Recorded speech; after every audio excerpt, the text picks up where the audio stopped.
Mental Health Awareness Month series. May has only 3 Mondays. However, we are so excited to be presenting 3 very informative presentations, today being the first. I would like to present to you all a bio for our prevention consultant, Jennifer Destra. She is going to be doing a presentation on dopamine. And I myself am very excited to learn a little bit more about this topic. I hope everyone else is, just as I am. So a little bit about Jennifer. Jennifer is a prevention consultant with us at NJ4S Union. With a background in finance and professional sales, she's currently pursuing her master's in clinical mental health counseling, blending her studies to address societal issues. As a first-generation Haitian in an urban community where mental health and trauma often go unaddressed, Jennifer knows firsthand the challenges imposed by societal and cultural norms, and she is very passionate about breaking these stigmas. So motivated by the belief that influence begins early in life, especially as children seek connection and sense of belonging, Jennifer desires to help individuals overcome challenges using accessible resources and encourage healthy coping methods, and also fostering self-compassion to better support others. Beyond her work, Jennifer advocates for holistic healing in her personal life and creating a community for others to embark on this journey of self-discovery and embracing authenticity. Creating personal content and spiritual wellness podcasts through her church community, facilitating groups, and launching a blog very soon. Nonetheless, she also finds joy in experiencing different cultures. Without further ado, I want everyone to welcome Jennifer. And what is dopamine? All right, thank you so much, Safa. Hey guys, how are you guys all doing today? I'm really excited to share this topic as I think it would help us for this month and all the things that we're going to be learning this month. So without further ado, let's just get started. Okay.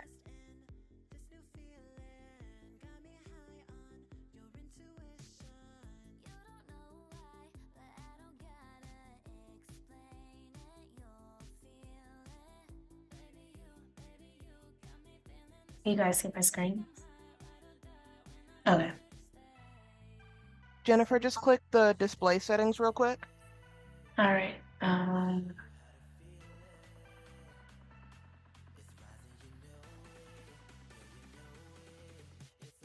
Perfect. Okay, thanks. Okay, so today we're talking about what is dopamine.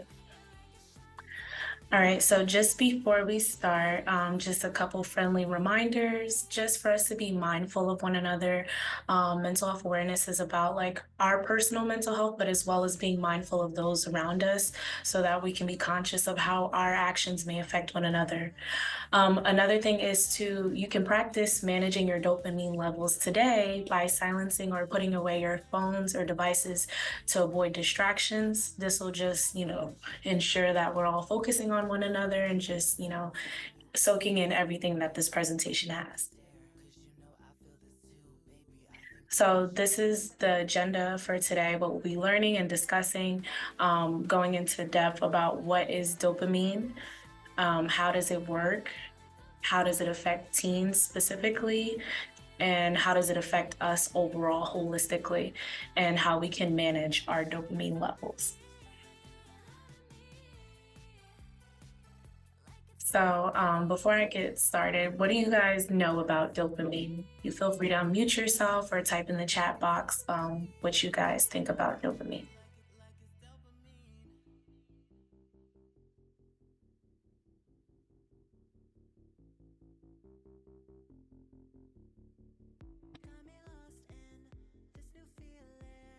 Okay, so happiness inside our body that we produce, the happy hormone. It makes you feel good. Yeah, so you guys basically know about dopamine. So just to go into depth about it.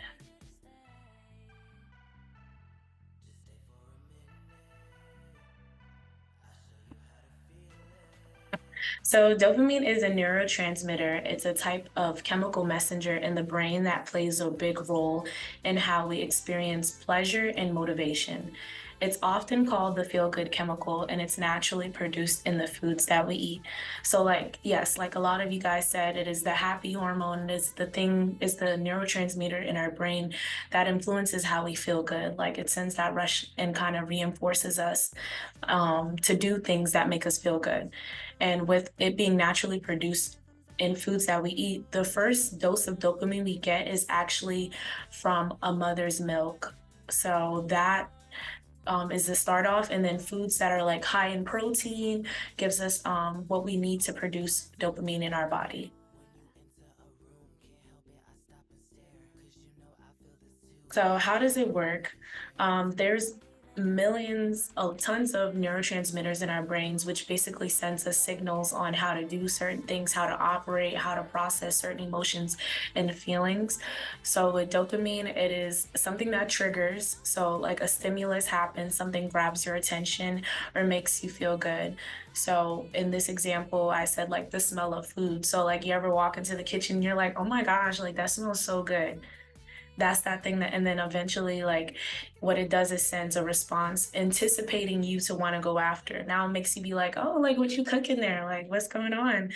And that sends a signal to your brain like to enjoy or be excited by that experience. So when you're actually doing the task now, like eating the food, you're like, oh my gosh, like this feels so good, and your body's starting to process all these things, and that is when dopamine is released as you're doing the task. So up until then, it's just kind of like the stimulus is being there, preparing your body to release dopamine as you do the task. And then it rewards you because it makes you feel happy. It sends you like this signal motivating you to seek out more of what causes that feeling. And it's just kind of like this repeating process.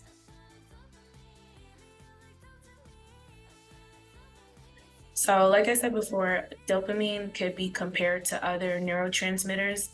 There's tons of feel-good chemicals in your body. So people tend to confuse that with serotonin.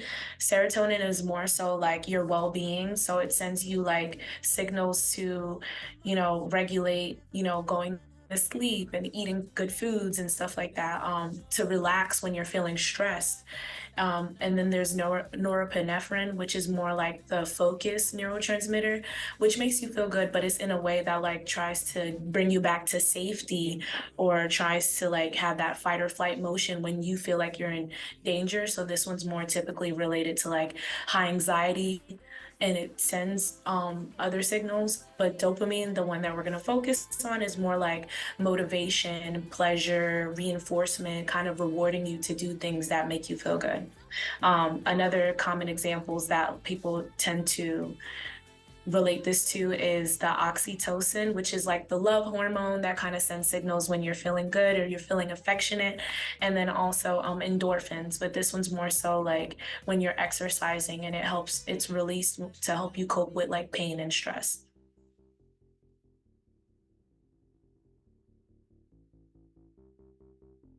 So how does dopamine affect us?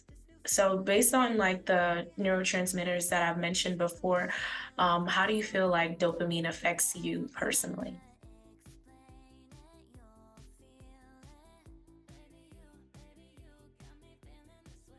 You guys can comment that.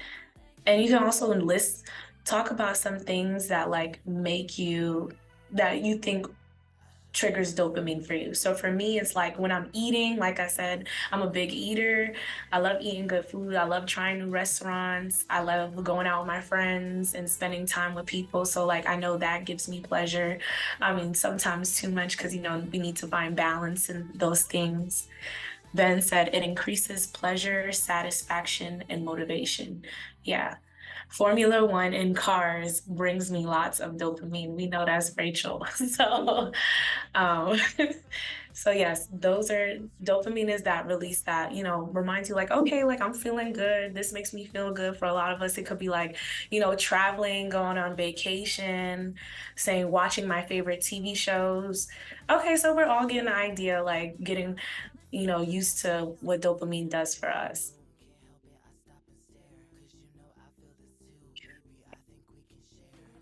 All right. So dopamine in teens, we're gonna get into like how it affects us all together, but we gotta address the teens first. So dopamine in teens, the brain's reward system is highly active in adolescent years. So when they're saying like hormones is all over the place, hormones is like up and down, it's because their body is getting to a point where they're trying to regulate themselves. And at this point, their decision making, neurotransmitters are kind of getting it together. So with dopamine, having high levels or low levels of dopamine levels can influence their risk-taking behavior. So in this case, it could be like, like I said, making decisions. They're not thinking of the consequences. Teens are not thinking of the consequences as much as adults do. So they're like, okay, I'd rather just do it because it's going to make me feel good right now. Like I'm thinking about the here and now. Teens are more focused on the here and now. So like they're more likely to do more riskier behavior. Dopamine can also influence eating behaviors. So like we said, dopamine is the feel good chemical. So if food makes them feel good and they're always hungry and they're like, high energy, high this. So they're just going to keep eating, not really regulating their bodies or even conscious.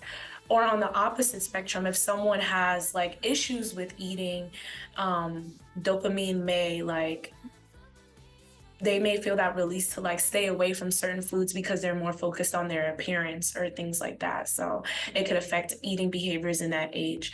Another way it can influence is socializing. Not now, but like overall, teens want to make friends. They want to be included. They want to be surrounded by good company. So it might influence them to socialize, and sometimes they might feel better being alone as well too. So dopamine can affect both sides. Another way is learning as well, and we'll talk more into that.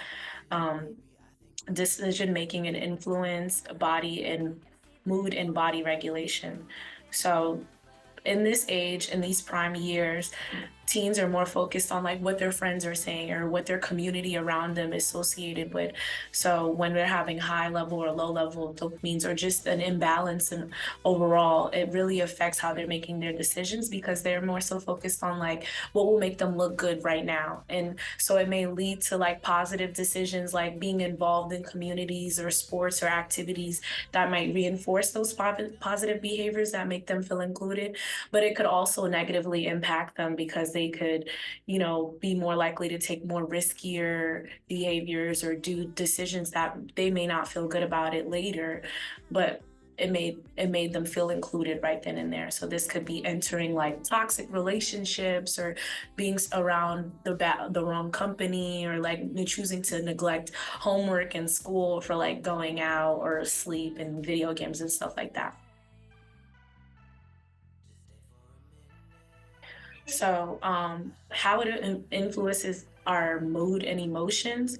So overall, like I said, dopamine makes you feel good when you do something enjoyable or accomplish tasks.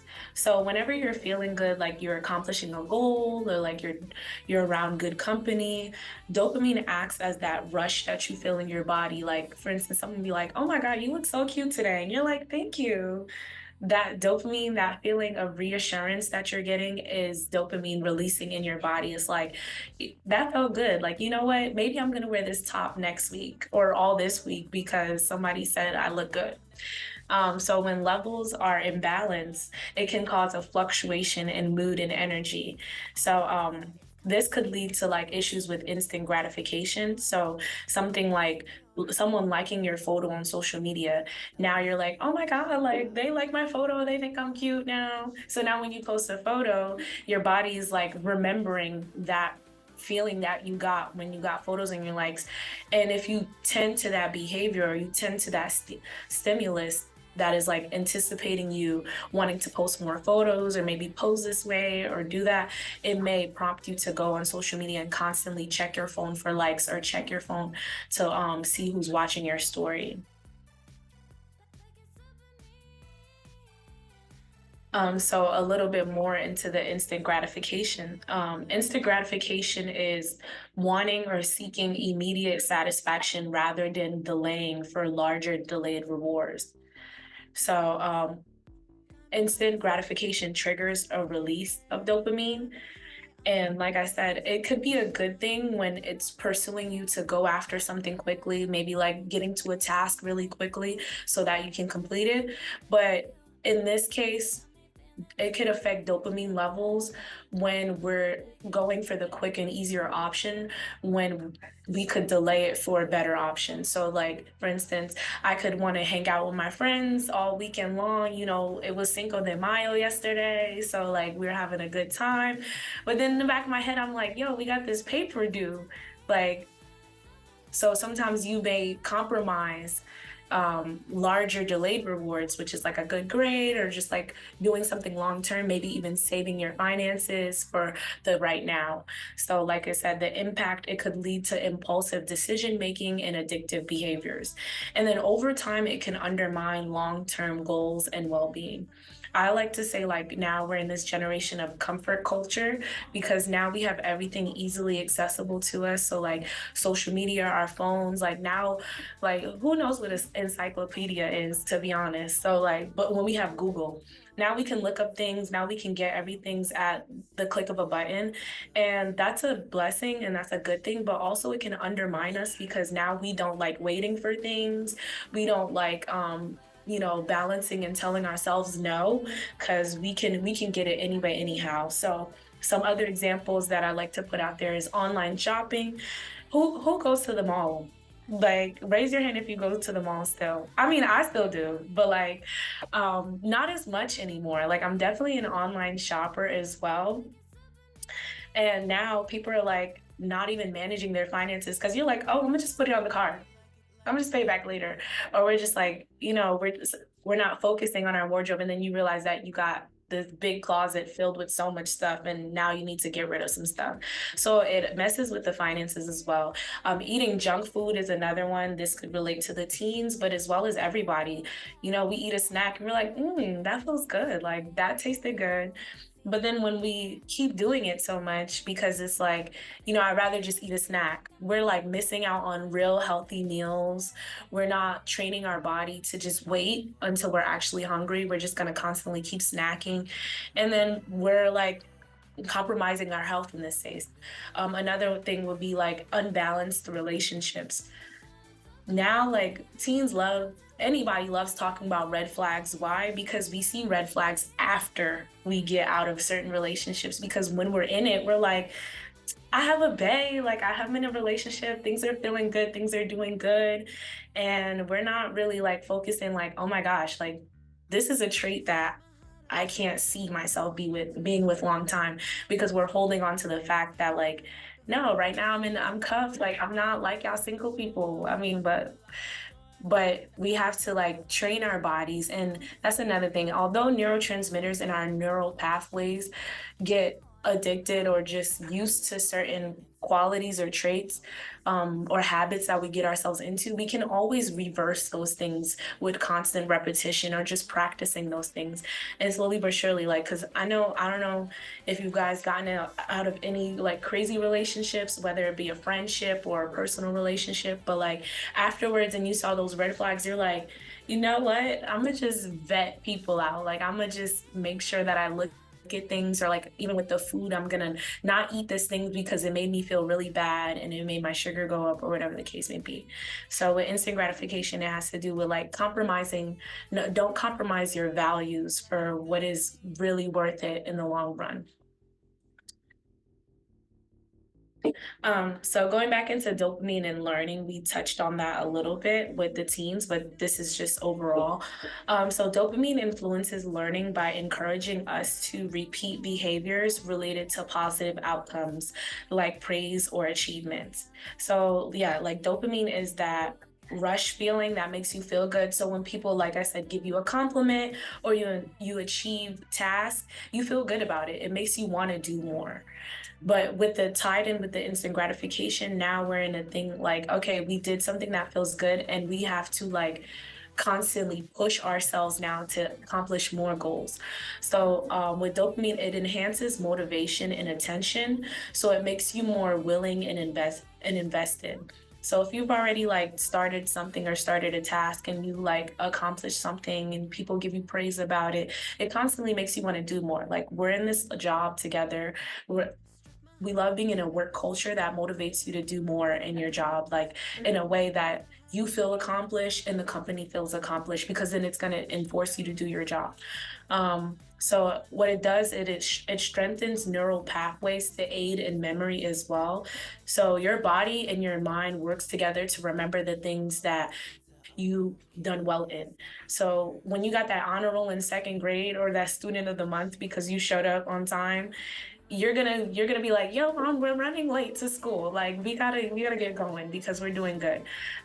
So an imbalance with that can lead to stressing to overachieve and frustrated with challenges.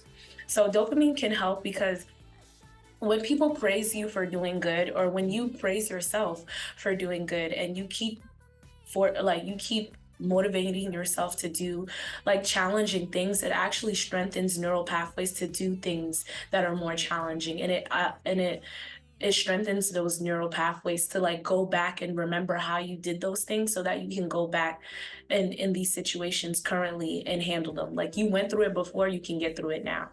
But an imbalance, like sometimes we push ourselves to do things that are beyond our limits right now. And so that can create an imbalance that can lead you to stress to overachieve, because now you're like neglecting other things because your body in dopamine levels is like enforcing you to go after this thing over and over again. And it just makes you like all over the place. And it might do the opposite way, where you're so frustrated with these challenges and you're not telling yourself good things about it, like, you know, this is a hard thing, or this is a challenge, and you're not getting the help or the proper support to do these challenges. So your body will just like, your brain will just reject it. Like, I don't want to do this anymore. This is really challenging to me. I'm not motivated by it. And that could just lead to an imbalance in dopamine levels. So, So another thing is with teens and kids in general, anybody in general, like my tip would be to like do things in small increments, like within your capacities, because that way you'll slowly feel motivated to hit the next landmark, as opposed to having this gigantic goal or this gigantic thing that seems unreasonable to me. And also praise yourself and praise people around you, because that can motivate them to keep doing what they're doing, even though it's challenging. So dopamine and addiction. We were talking about how dopamine is that feel-good chemical, and it encourages you to repeat experiences that make you feel good. So this can be a good thing as far as reward and motivation, but it can also be a bad thing, because when we abuse things that make us feel good, or we misuse things in a way that like is not going to help us, it can cause us a surge in dopamine levels. So like I said, like one of the examples I gave was eating good food. I love eating. I remember back in high school, like I could eat anything all day long and I would not gain any weight. Now it's like, okay, I love eating makes me feel good, but we could see it. So it's just like when we abuse it, it causes a surge in dopamine levels, and it desensitizes the brain receptors, which leads to a tolerance. So now, before you could eat anything you want and you wouldn't gain any weight, but now it's like you're the same amount, and it also expands your stomach and expands your brain capacity to be like, okay, now I need more of that same food to feel good.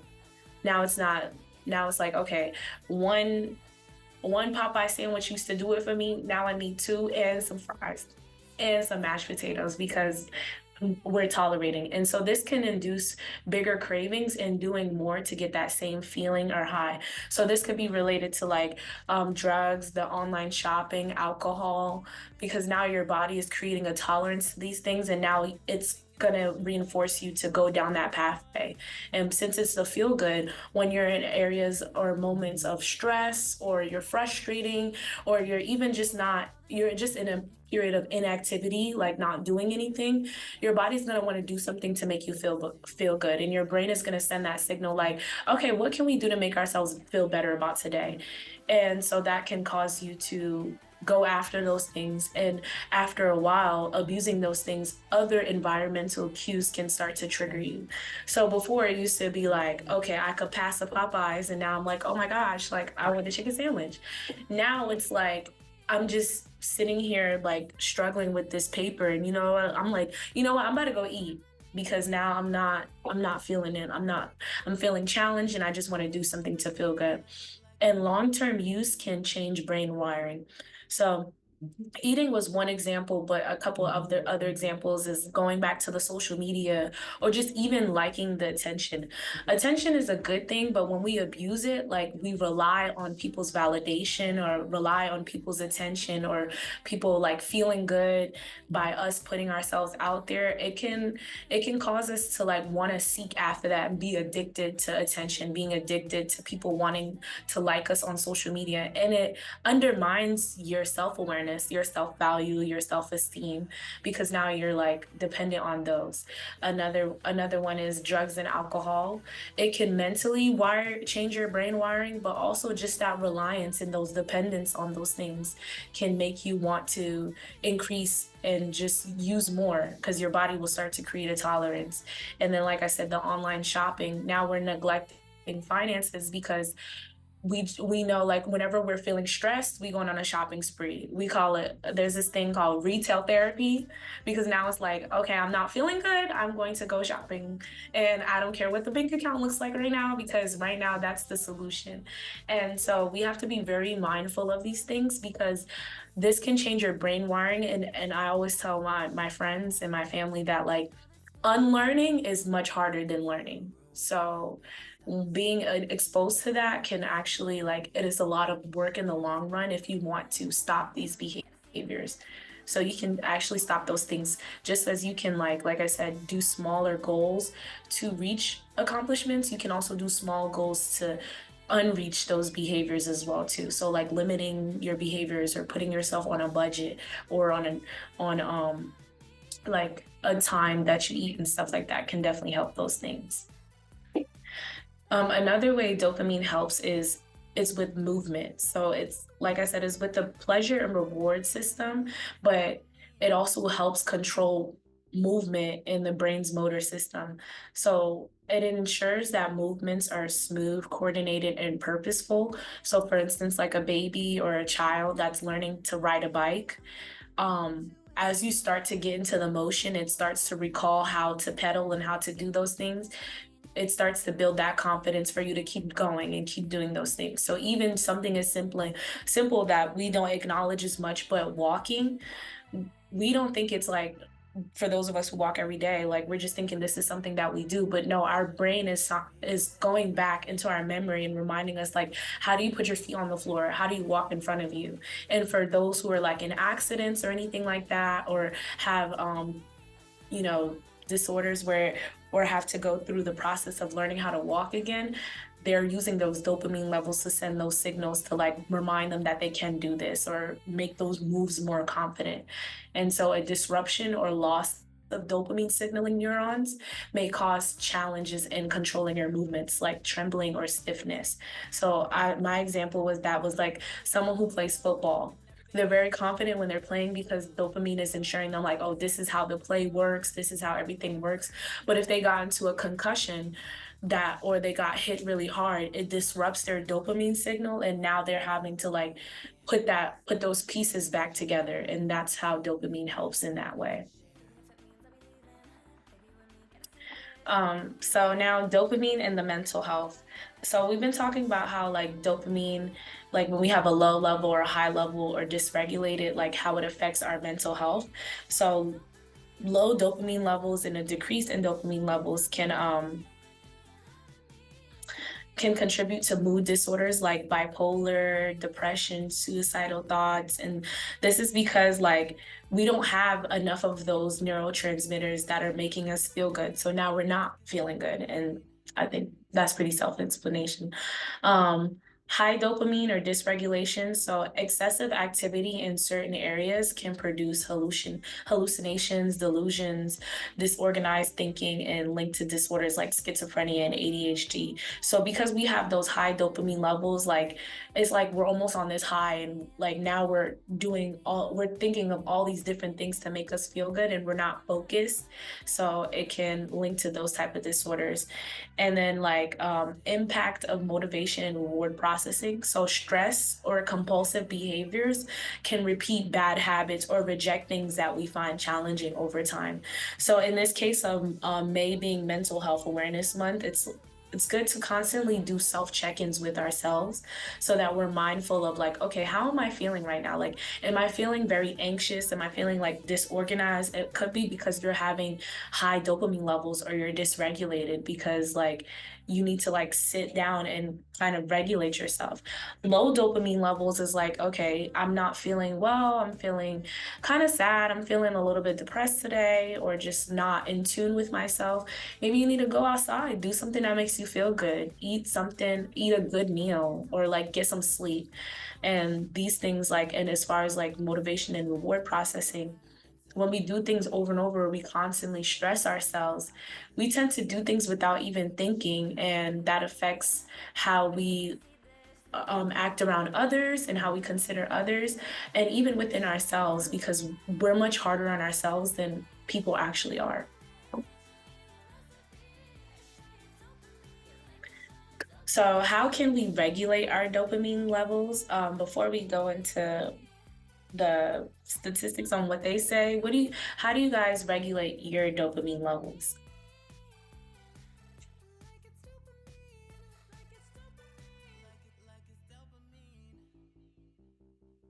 I for one, I for one like to go outside for So, exercise. yeah, like Julie said, I try to exercise. No, me too. Like, but even listen, we got our steps in, we got our steps in. I just stay still, breathing deep. That's a good one.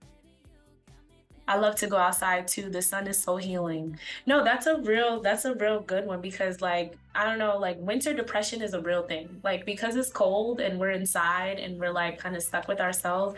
Like sometimes it gets depressing because our body is like used to feeling good when we're outside in the sun, basking in, just feeling like you're on the beach and you're really just like in your backyard or whatever.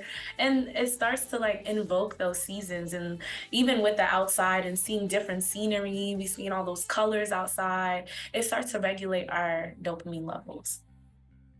Some other examples people said are staying active, setting realistic daily goals for personal or work life. That's a good one. Talking with my loved ones who support me. Oh, hold on. I love to go outside too. The sun is so healing with sunscreen, of course. That's a good one. Let's see. Recently for me, I've learned to give myself grace. Yeah, that's one we tend to overlook as well too. Like like I said, we're much harder on ourselves. So like forgiving yourself too can actually regulate your dopamine levels. I drive my cars with the windows down and blast my music. It's a different kind of dance party. Feels amazing. Yes, with the wind hitting the hair and all. Seeing my partner. So yes, being supported, doing things that make you feel good, listening to your favorite tunes. I like to water fast in order to dopamine detox. Not sure if same as regulation. I actually didn't look into that one, but I feel like that does make sense. But I'm gonna look into that one. But I think it is like a dopamine detox. Maybe I need to drink some water. Maybe, you know, it's crazy. There's a lady who always tells me like every time I'm not feeling good, she was like, "Did you drink water today?" And I'm like, "What are you talking about?" But it's true. Like maybe we just need to drink some water. Maybe we just thirsty. So yeah.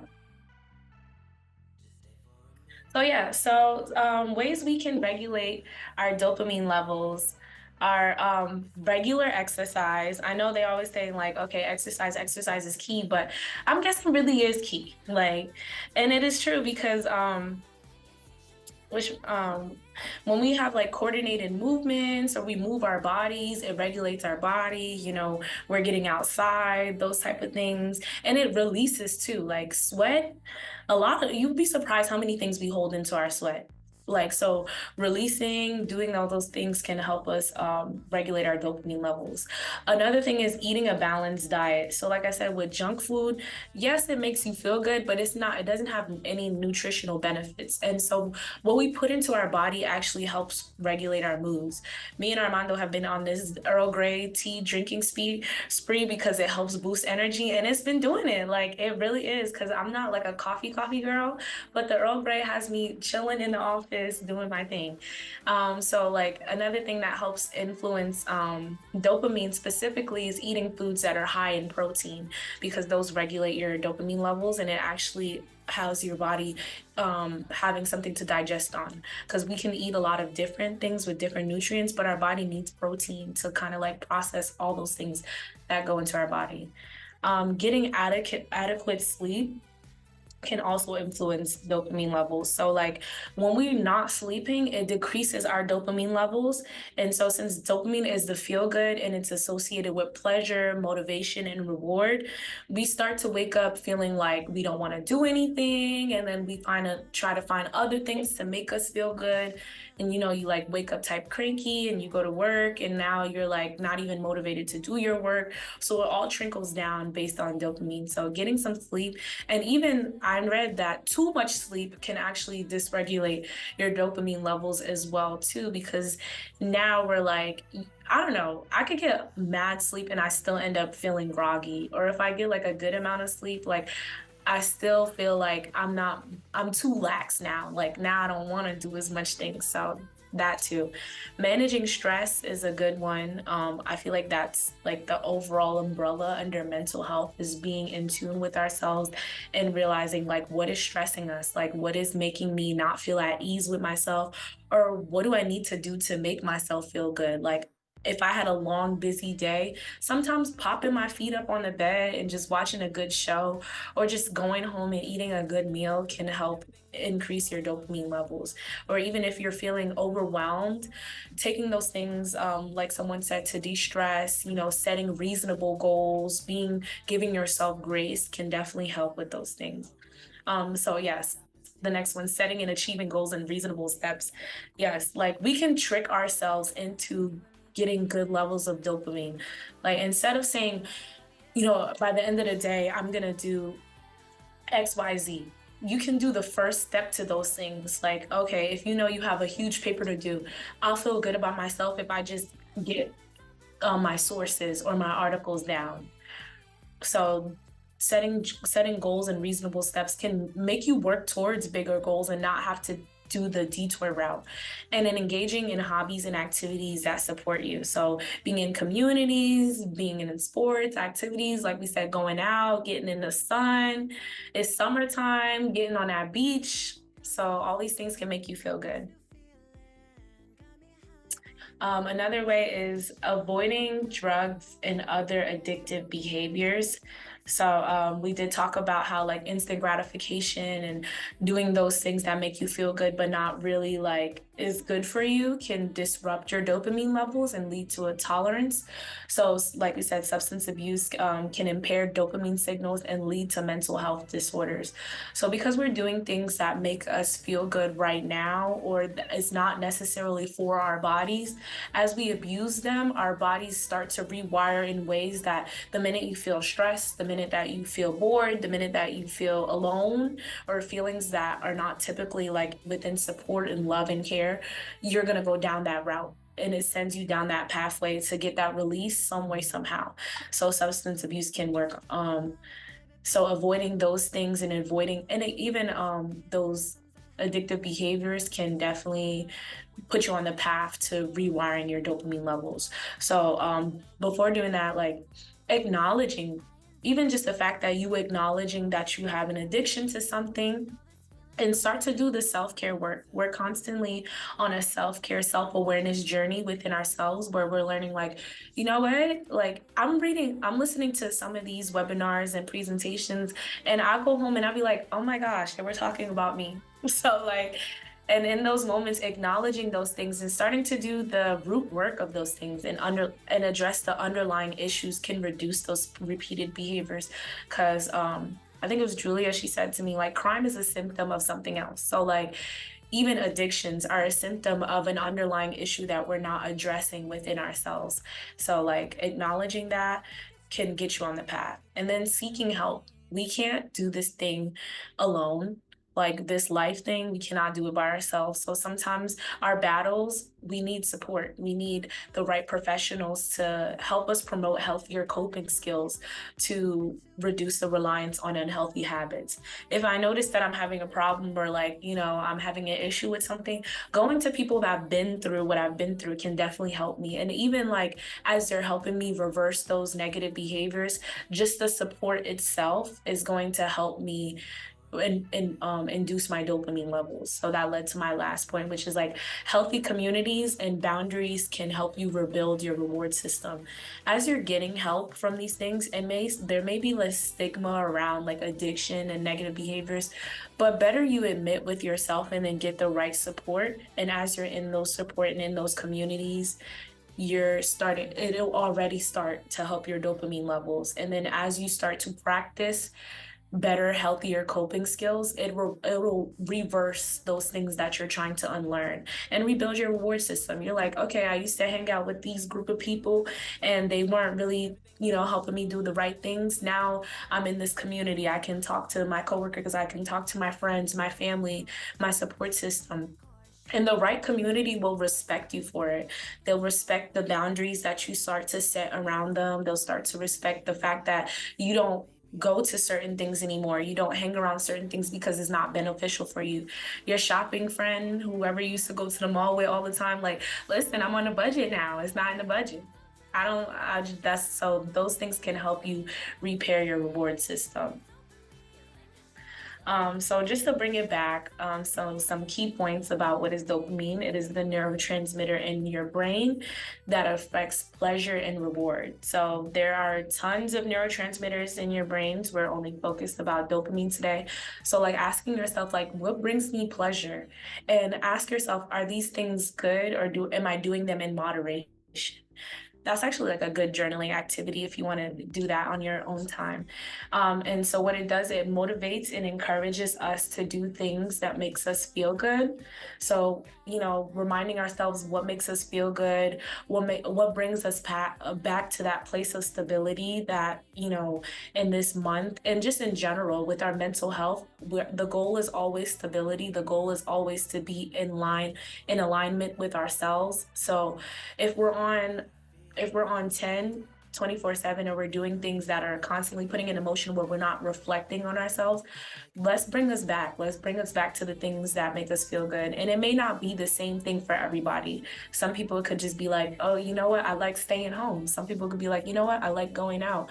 But doing good things in moderation can rewire those things. So relying on that rush can rewire our brain and lead to addiction and mental disorders. So dopamine is going to constantly, your body, I always tell people, listen to your body. Your body tells you everything that you need to know. It tells you when you're hungry. It tells you when this upset you. It tells you when you feel good, and listen to those things because that's your body talking to you. And so with dopamine sending that rush, like, you know what, that felt good. Like, let me do that again. Sometimes you can tell your body like, okay, yeah, that felt good, but that wasn't good for me. So I'm not going to do that again. Or I'm going to do that in moderation. And relying on that rush, like, can rewire our brain. And, it sends us down the pathway to addiction and mental disorders because it disrupts the signals within our dopamine levels. So, I always tell you, you are your first validation before anybody else validates you. So you tell your body what to do. Your body doesn't tell you what to do. And then if you're having trouble controlling those things, because it's okay. Like at the end of the day, we're raised differently. We're all experience different things. So we don't even realize what triggers us to send us down those pathways, or why we seek those validations, or why we go after those things that does feel good, but is not good for us. Or even on the opposite spectrum, why we push ourselves so much and we're not satisfied within ourselves. And you can ask for help. Like you can ask for, assistance to be like, hey, like, am I bugging? Like, or am I doing something that's not like normal? Or even ask yourself, like, is this okay with me? And then also you can set limits with yourself to improve or balance your dopamine levels naturally. Like I've noticed that in the beginning of the year on my vision board, I was like, I need to reduce my screen time. Last year, I looked at my my screen time at the end of the year, and it was like 13 hours, something. And I was like, that is not okay, considering we're only up for maybe 16, 17 hours of the day. So I'm like, I made it an intentional goal to decrease my screen time. So I'm like, I'll set limits. I put a timer on my Instagram. So now it's like, if I'm on Instagram for over an hour and 30 minutes, at the 5 minutes, it's like, you have 5 minutes left. And I'm like, oh my gosh, it's only 10 a.m. Like, what are we doing? So we need to put that to the side. Like, so set limits with yourself to balance those dopamine levels naturally. And then I just want to leave you guys with a quote that says, know your limits, but never lose sight of what brings you joy.